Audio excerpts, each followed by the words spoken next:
agradeço aí, né, os queridos Braulio, Vitor, Thaís, que aceitaram essa incumbência aqui, né, de fazerem essa oficina sobre provas digitais com a gente aqui nessa tarde. Então, vamos começar aqui nesse grupão, e depois, quando os nossos coordenadores disserem, a gente migra para as nossas respectivas oficinas, ok? Então, com a palavra aí, meus queridos. Boa tarde a todos, colegas do TRT5, vários amigos aí, prazer em revê-los. Uma enorme honra estar aqui, obrigado pelo convite, Andréia. Eu vou começar aqui, eu vou passar a palavra para o Braulio e para a Thaís, para eles fazerem algumas considerações iniciais, mas só para a gente estabelecer uma dinâmica aqui, como que nós dividimos esse trabalho, por que nós colocamos todos aqui primeiro nesse grupo, para depois nos dividirmos em oficinas. Nós precisamos, antes de falar um pouquinho de prova digital, contextualizar o porquê ou qual a necessidade que nós temos hoje, né, de debater um pouquinho essa questão, principalmente diante aí do que nós temos vivenciado numa sociedade em que a hiperconexão levou-nos, né, à criação praticamente de uma sociedade digital, uma sociedade 4.0, como tem sido denominada. Então, antes de nós irmos para as oficinas, é interessante nós contextualizarmos a evolução, né, de toda a sociedade, para que cheguemos aí, né, para que os senhores tenham uma noção melhor do porquê e da importância da prova digital. Então, só fazendo essas considerações iniciais, vou passar a palavra para o Braulio ou para a Thaís, para que, se eles quiserem fazer algum complemento, depois a gente inicia.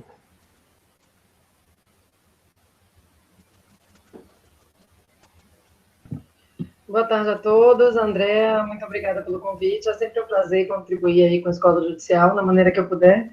Né? Aqui nós temos o Dr. Vitor Yamada, que sabe tudo sobre prova digital, é efetivamente profissional aí no tema, e vai nos ajudar bastante aí com essa introdução, para em seguida a gente discutir um pouquinho aí nas nossas pequenas oficinas, né?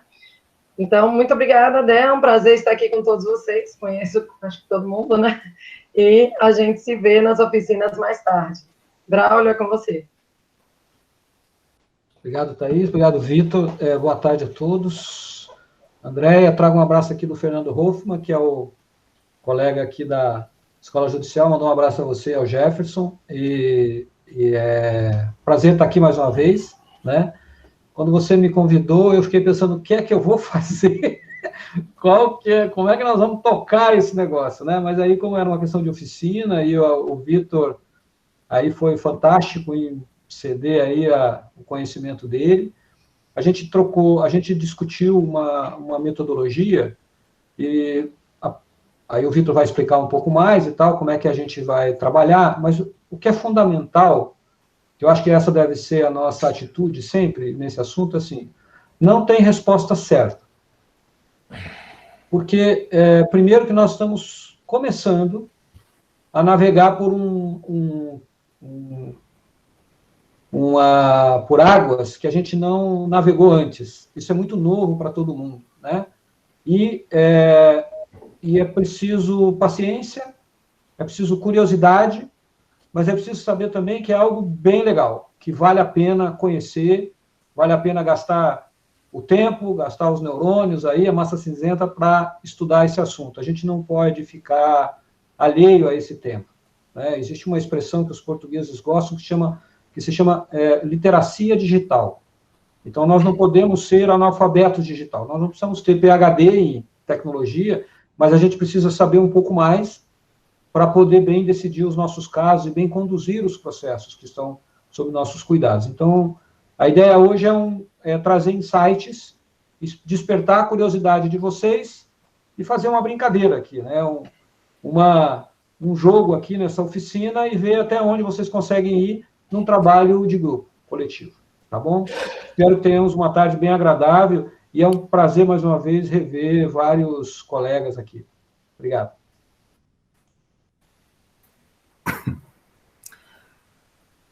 Andréia, eu sei que tem muita gente na reunião eu acho que eu consigo fazer projeção aqui, compartilhar a tela, acho que não vai travar, não. Vocês já tiveram essa experiência anterior? Consigo? Perfeito. Pessoal, me deram a incumbência, Thaís e o Braulio deram essa honrosa incumbência de eu passar para vocês um pouquinho, contextualizar para vocês um pouquinho da prova digital. Sei que vários colegas já devem ter ouvido falar, principalmente depois da entrevista da ministra Peduzzi. Sei que tem vários colegas aqui que já tratam desse assunto sobre óticas de automação, de a questão dos empregos, sobre até a questão do acesso, né, à justiça na era digital. Mas eu vou me focar, pessoal, especificamente na prova digital, tá? Mas eu não poderia deixar de falar da prova digital sem antes contextualizar o porquê que nós chegamos, eventualmente, a essa discussão. E, como nós sabemos, todas as transformações sociais, elas acontecem fundamentalmente por conta do desenvolvimento de tecnologias. Então, os seres humanos, quando conseguiram manipular ou conhecer, né, a agricultura e criar aquelas primeiras ferramentas, eles saíram de seres nômades para se fixarem em determinados lugares. E depois, com o desenvolvimento da tecnologia, essa tecnologia cada vez mais vem impactando, né, nas transformações sociais. Eu vou colocar o slide aqui, eu acho que daí fica mais fácil da gente ir conversando. Compartilhar a janela.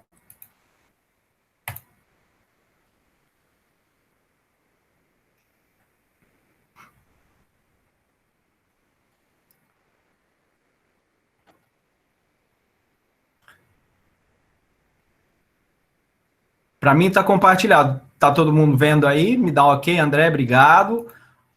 Bom, pessoal, então no contexto da prova digital, a gente não pode deixar nunca de lembrar que se a tecnologia impacta diretamente as transformações sociais, as que mais trouxeram mudanças no perfil da sociedade foram as revoluções industriais. Então, desde a primeira revolução, que iniciou ali por volta de 1760, até a última, que é a que nós vivenciamos agora, que foi iniciada a partir de 2010, os principais adventos tecnológicos foram o que transformaram a sociedade. Então, ali na primeira revolução, que é marcada principalmente pela máquina a vapor e do início de uma automação, ainda as formas de trabalho ainda eram precárias, e foi o início, né, da migração do pessoal, das pessoas, né, da zona rural para as cidades. Na segunda revolução, em que já ganhou relevância um motor a combustão, foi descoberta a eletricidade, o petróleo, as indústrias se desenvolveram muito nessa época, e o que também causou, obviamente, impacto social e nas relações de trabalho. Vocês se lembram bem, e aqui eu não vou me aprofundar, foi a época, né, do Fordismo e Taylorismo. A terceira revolução industrial já é marcada pelo início da automação, pela robótica básica, computação, internet e tecnologia da informação.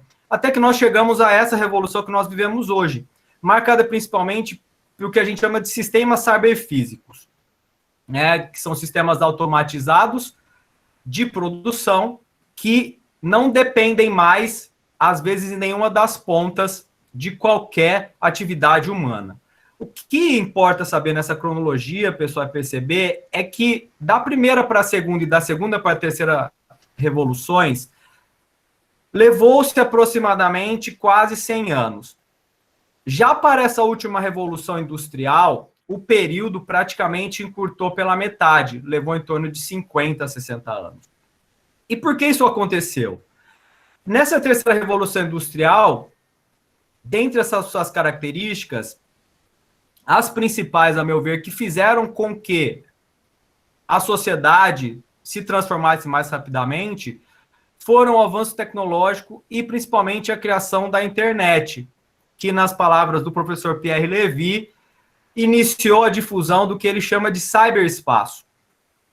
E esse ciberespaço, na quarta revolução industrial, com a popularização da internet, o avanço tecnológico muito mais acelerado, acabou fazendo com que surgisse o que ele denomina de cybercultura, que hoje está, vamos dizer que, arraigada dentro do que nós chamamos aí, ou conhecemos de sociedade 4.0.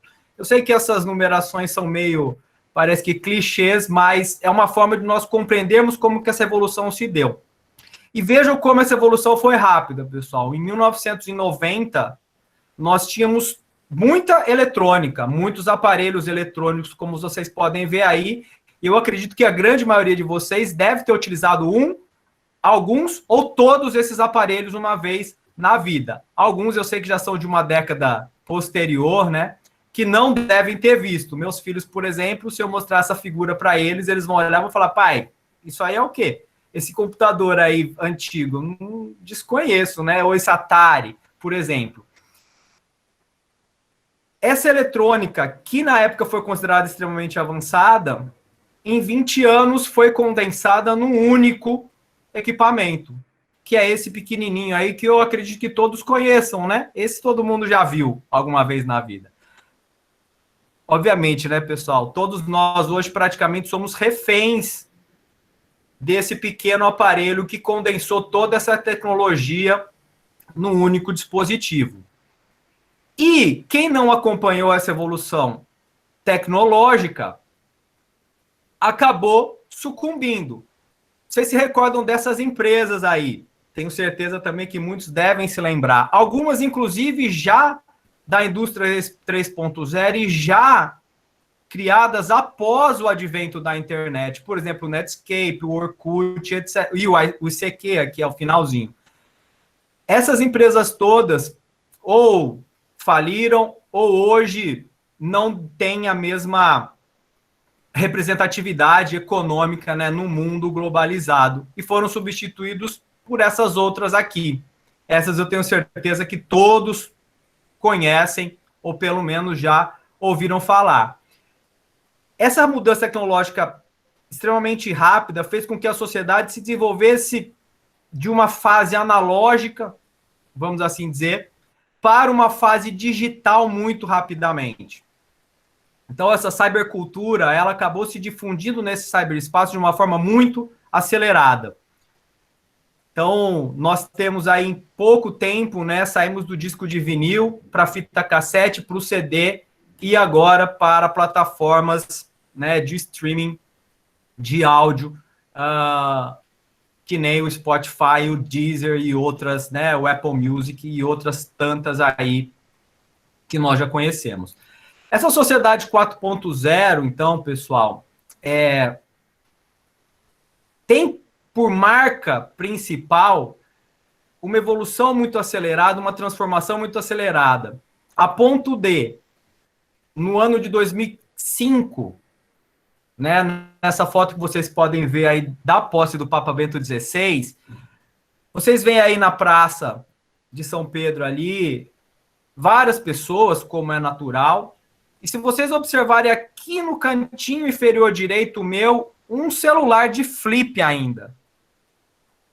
8 anos depois, já na posse do Papa Francisco, vejam a mesma foto tirada, né, basicamente da mesma posição, em que se constata que praticamente todos que ali compareceram estavam, de certo modo, conectados, né, a essa cybercultura, a essa sociedade digital, ou por meio dos seus smartphones, ou por meio aqui dos seus tablets. Então, a marca principal dessa sociedade 4.0 é a hiperconectividade. E essa hiperconectividade, ela começa desde muito cedo. Esses são o que a gente chama de nativos digitais. Nós somos imigrantes digitais. Eu sou imigrante digital, que eu nasci já numa época em que a tecnologia não era tão avançada assim. O que hoje já... e agora nossos filhos, já que nasceram nessa época, já são o que a gente chama de nativos digitais. Toda essa hiperconectividade levou a essa massificação da internet, redes sociais, aplicativos de mensageria, a ponto de na sociedade atual, haver até uma mudança aí na pirâmide de necessidades. Vocês se lembram ali da pirâmide de Maslow, né? A base da pirâmide agora virou Wi-Fi. Só que essa mudança é tão rápida que já tem uma nova pirâmide que colocou, ó, um outro elemento mais importante, porque não adianta ter Wi-Fi se a bateria não tiver, né, carregada. Tudo isso levou, pessoal, a uma extrema valorização de um ativo, né, que hoje é considerado assim, que é a informação ou o dado. Muitos chamam os dados de um novo petróleo, mas hoje alguns já dizem que os dados são mais valiosos que o petróleo. Para vocês terem uma ideia, as 5 marcas mais famosas, mais valiosas do mundo são, as 5 primeiras são de empresas de tecnologia, a sexta é a Coca-Cola. Essas empresas de tecnologia, em valor de mercado, representam, né, bilhões, trilhões de dólares. E aqui é interessante que separaram esse mercado praticamente em empresas americanas e chinesas, lembrando que as chinesas, o forte é o mercado interno.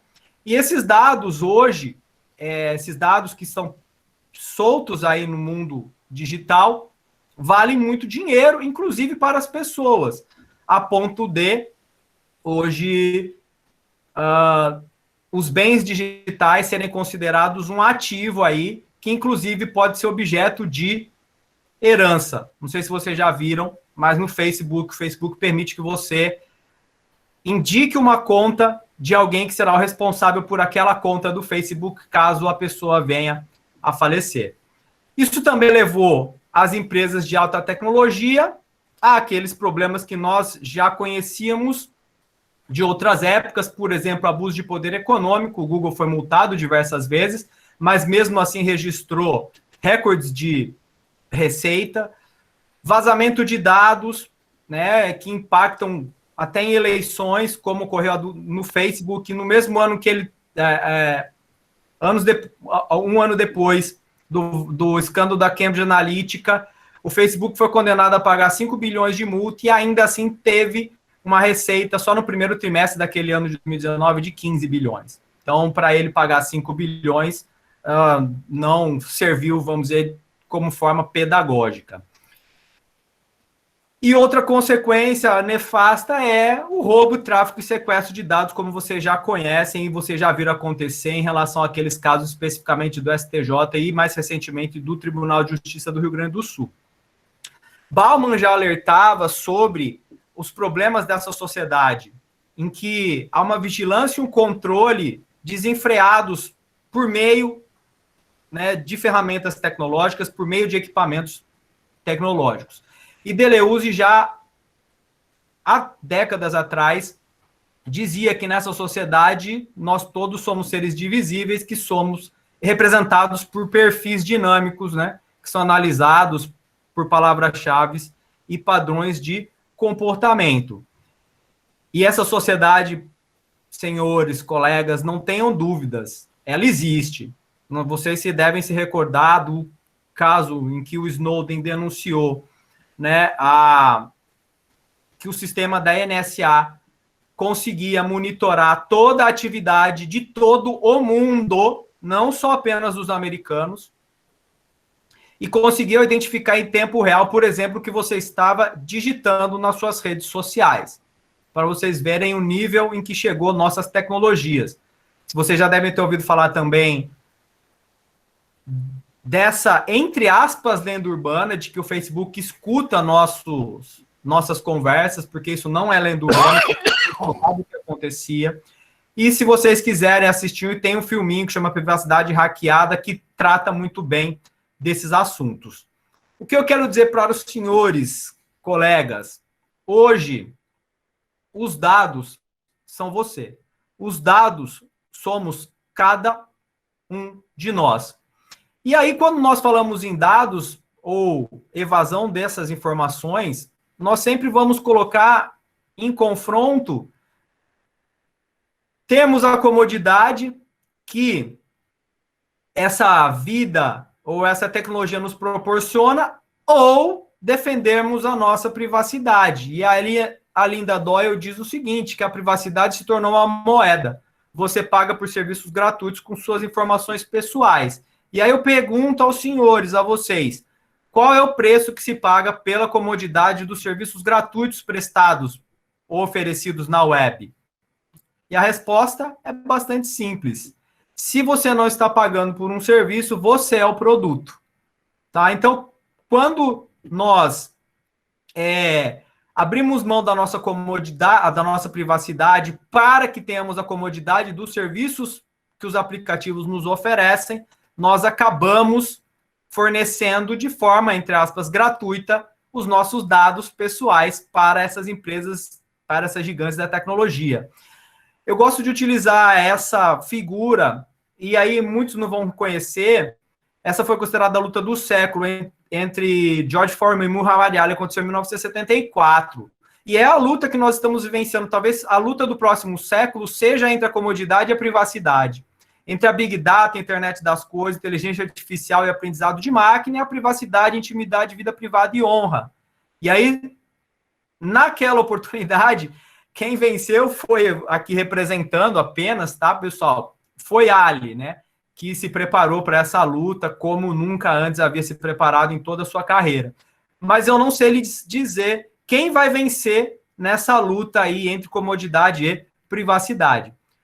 E por que, ou como nós, então, estamos aí fornecendo esses dados gratuitamente na internet? Simples, colegas. Nós vamos ali, quando nós instalamos qualquer aplicativo e nos cadastramos, nós lemos, obviamente, né, todo o contrato de licença, termos de uso e privacidade, para somente depois que lemos todas as 10 mil e tantas palavras, clicarmos ali no eu li e concordo com os termos de condições de uso. O problema é que, normalmente, a maioria é igual, né, esse nosso coleguinha aqui, não lê nada. E aí, dentro desses termos de uso e privacidade, nós temos o que vem sendo chamado de termos de uso e privacidade pegadinha do malandro. Por que razão? Eu peguei alguns, mas eu vou passar rapidamente. Quando nós autorizamos, quando nós damos a nossa concordância, anuímos com aqueles termos de uso, nós autorizamos os aplicativos a colherem diversos dados.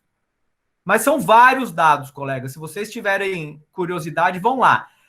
E eles vão coletar dados do aparelho que você usa, da sua linha telefônica, dos seus amigos, com quem você tem relacionamento, seu cartão de crédito, sua geolocalização, tá? A sua lista de contatos, que nem o WhatsApp faz. Inclusive, que nem o Google coloca aqui nos termos de privacidade, ao final, informações sobre a localização real. Ou seja, o Google, depois eu vou mostrar para vocês, ele consegue captar a nossa geolocalização, ainda que nós desabilitemos tudo no telefone e mantenhamos só o sistema operacional Android funcionando. Porque ele capta pelo sistema operacional. Não se iludam que a Apple faz a mesma coisa com o iOS. Ok? Então, todos esses termos de uso e privacidade que nós concordamos porque lemos, autorizam que eles façam essa coleta massiva de dados. E essa coleta de dados massiva, essa evasão que nós fazemos dos nossos dados é feita por aquele aparelhinho que eu mostrei para vocês que está na palma de nossa mão, os nossos próprios smartphones. Esses, sem dúvida, são, vamos dizer que o equipamento que proporciona a maior quantidade de coleta de dados possível, né, por meio dos aplicativos que nós utilizamos. E aí, colegas, vejam, que dados, então, essas empresas coletam? Aqui eu eu tomei a liberdade de colocar apenas alguns que eu achei bastante importantes para a gente começar a debater essa questão da prova digital. Vejam que as empresas coletam os dados pessoais que a gente coloca para fazer uma compra, mas elas também coletam dados biométricos, orientação sexual, religiosa e política, relacionamentos, metadados de arquivo, geolocalização e hábitos de vida, uso e consumo. Tudo isso é coletado diariamente, quase que instantaneamente, pelos aplicativos que são fornecidos, entre aspas, gratuitamente por essas empresas de tecnologia. Esses dados que são coletados, pessoal, trafegam aí pela web que a gente chama de 3.0 por todo o mundo. E aqui, para vocês terem uma ideia, só o Google coleta 24 petabytes de dados por dia. Eu tive que olhar, porque eu lembrava até do terabyte, mas eu não sabia que tinha também o petabyte. E se alguém tiver curiosidade, depois vai ver o que isso representa em termos de zeros. E tudo isso é reunido no que a gente chama hoje de Big Data, ou seja, uma gama de informações. Essa gama de informações, obviamente, que soltas ou perdidas ou no meio de outras informações, elas não representam nada. O que essas empresas de tecnologia fazem? Elas, por meio de algoritmos, fazem o que a gente denomina de mineração de dados, né, que é uma classificação e depois uma segmentação dos dados que são úteis, principalmente por meio de uma ferramenta que chama de raspagem de dados, ou seja, de scrap, e condensam naquilo que nós chamamos de smart data, ou seja, é a informação inteligente, que é utilizada por essas empresas de diversas formas para se monetizarem. Já que elas não monetizam fornecendo o aplicativo, elas se monetizam coletando as informações que nós colocamos nos aplicativos e depois trabalhando ou usando essa informação de forma inteligente. Ah, Vitor, tá, e o que isso tem a ver conosco? Olha, pessoal, a gente está falando hoje da denominada, e muito tem se propagado, Justiça 4.0. O que representa a Justiça 4.0? A Justiça 4.0 é apenas PJE, juízo 100% digital, balcão virtual, sessões virtuais ou por videoconferência? Pessoal, analisar a Justiça 4.0 apenas nessa perspectiva de uso tecnológico, de ferramentas tecnológicas, para mim, é muito pouco. Nós temos que partir para o que a gente chama de inteligência, né, de fontes abertas e fontes fechadas dentro dessa big data de informações que as empresas detêm, que elas manipulam e que elas monopolizam. Imaginem, senhores, se nós tivéssemos acesso a essas informações que elas coletam diariamente e pudéssemos usar isso para nos auxiliar a solucionar nossos processos. Temos como? Temos. A partir dessa Smart Data, dentro dessa Smart Data, nós conseguimos utilizar um mecanismo, uma ferramenta que chama inteligência de fontes abertas e fontes fechadas. Aqui, a conceituação, ela não é tão importante assim nesse momento, mas eu só queria dizer para vocês, principalmente em relação às fontes abertas, é que, por meio das fontes abertas, nós, voluntária ou involuntariamente, disponibilizamos nossas informações na internet.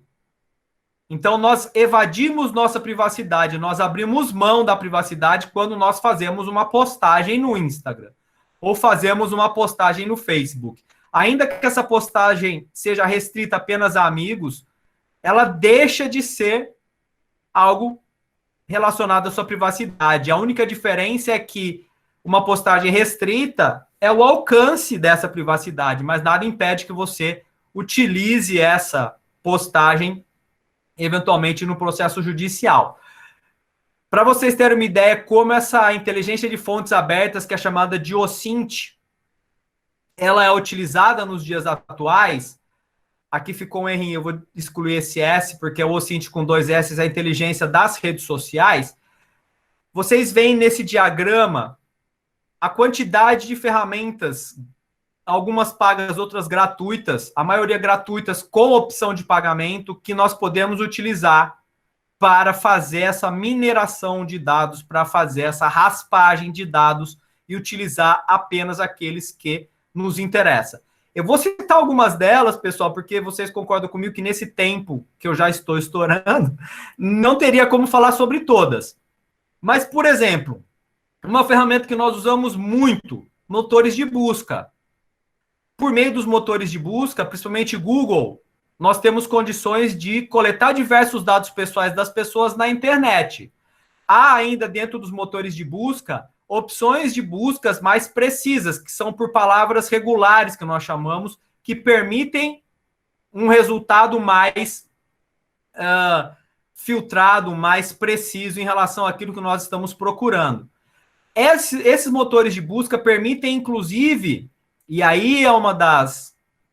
Não sei se essa informação vocês conhecem, mas os motores de busca registram tudo que nós pesquisamos. Nesse último caso, por exemplo, que é dessa semana, do Spitzner, do assassinato da esposa, o juiz menciona que a esposa, que tem um registro no motor de busca utilizado pela esposa, com a palavra-chave terror psicológico, agressão e etc e tal, pouco antes do acontecimento. A Target descobriu que uma filha adolescente de um pai americano estava grávida antes mesmo que ela falasse ao pai, porque ela identificou por meio do algoritmo dela na busca interna do site que a pessoa estava procurando por produtos de bebês e tudo mais. Ela previu que a pessoa estivesse grávida e começou a mandar cupons de desconto para a residência dessa pessoa, e o pai foi enfurecido até a Target perguntar por que estavam mandando cupons de desconto se não havia ninguém grávida naquela residência, e depois ele veio a descobrir que a própria filha adolescente estava. E o Google, inclusive, já foi processado porque, mesmo no modo anônimo, ele ainda assim coleta dados. Outra ferramenta, as redes sociais, pessoal, também servem ao propósito de, eventualmente, nos auxiliar a coletar dados, por exemplo, de hábitos de vida, consumo e uso. Então, ostentações em rede social podem nos servir e podem, inclusive, indicar patrimônio oculto de devedores. Rede social também serve para que nós consigamos identificar orientação sexual, religiosa e política e relacionamentos. Já temos decisões de tribunais acolhendo contraditas testemunhas ou suspeição de testemunha com base em provas em meios, em redes sociais e meios digitais. Outra informação que é muito relevante, que são coletadas pelas empresas, mas que nós também podemos obter, são os metadados do arquivo. O que é um metadado de arquivo? É um dado escondido ou por trás de outro dado. Então, quando você bate uma foto ou faz um vídeo, por exemplo, por trás desse vídeo a gente vai conseguir identificar a hora, o dia que ele foi feito, muitas vezes a localização onde esse vídeo foi tirado, que tipo de celular nós usamos, se foi a câmera da frente ou a câmera de trás. Então, todas as informações estão ali disponíveis para que nós consigamos extrair.